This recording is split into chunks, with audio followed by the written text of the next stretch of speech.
It's a beautiful summer's evening at Tresaith beach in Ceredigion. To our right and the north, we look towards places like Llangrannog, and to the left, we look towards beaches like Aberporth and Munt. But to the north, just around the corner from Tresaith beach, there is a waterfall. And I believe if this waterfall could speak, it could tell us many an interesting story.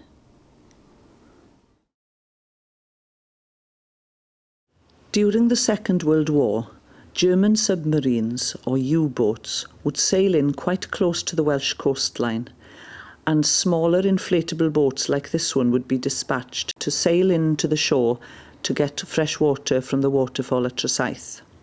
Some of the men would be left in charge of the inflatable to make sure that it wasn't carried off by the tide, but the others would take the jerry cans to the waterfall and fill with fresh water, an essential for survival on board a U-boat. It was fairly important that the whole operation took place under cover of darkness, in dark clothes, but it is known that the locals were aware of the events happening right under their noses. It's not known why the authorities were never told about the events.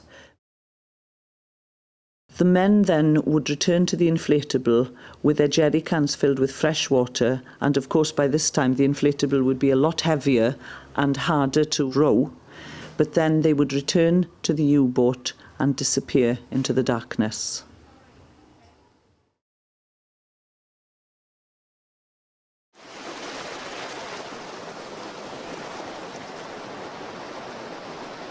Many years after the end of the Second World War, the cafe was visited by a very elderly gentleman who had been a sailor on one of the German U-boats.